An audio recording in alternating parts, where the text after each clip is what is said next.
Look, Donald Trump was acquitted, but he was not vindicated. This was the most bipartisan impeachment trial vote in American history. 7 Republicans voting to convict the ex-president for inciting an insurrection.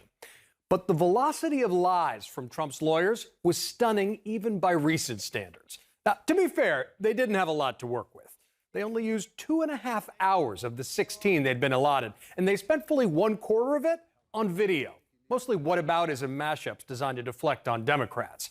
The remainder of their statements, though, required a boatload of fact checks, from flat-out falsehoods.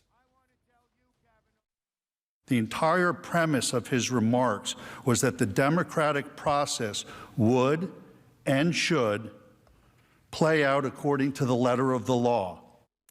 To surreal whoppers like saying Trump was the most anti-mob rule president this country has ever seen. And there were a litany of easily disproven lies, like saying there was no evidence the 2016 election was hacked, repetitions of Trump's false claims of fraud in Georgia, saying that the rioters didn't attend Trump's rally speech, or claiming that the attack came from extremists of various different stripes and political persuasions. But perhaps the most egregious lie came in response to this direct question from Senators Romney and Collins. And here was Michael Van de Ven's response. The answer is no. At no point was the president informed the vice president was in any danger. Sounded pretty definitive, right? But it was false. Because Senator Tommy Tuberville told Trump that his VP had been taken out of the chamber right before Trump's tweet essentially calling Pence a coward. In addition, is CNN reporting that Pence's national security advisor was with Trump and said the VP was in harm's way, to the shouting match between House GOP leader McCarthy and Trump reported by Jamie Gangel, which showed Trump callously disregarding the safety of Congress while it was under attack. So as Van der Veen said on another subject,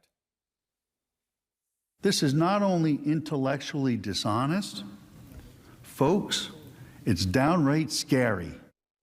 Look, we know that politicians are accountable only to voters, but what's the recourse for lawyers?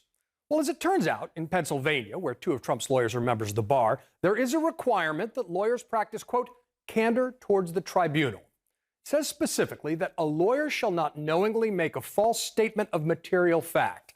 And penalties range from private reprimand to public censure to suspension and even disbarment. Now, this is rare, but so are impeachment trials. Look, maybe it's no surprise that defending the big lie requires lots of smaller lies. But it's a mistake to take it all in stride. That just defines deviancy down. As the Senate chaplain said at the start of the trial, could it really be that simple? Could it really be just truth striving against falsehood? Yes, it really should be that simple. And that's your reality check.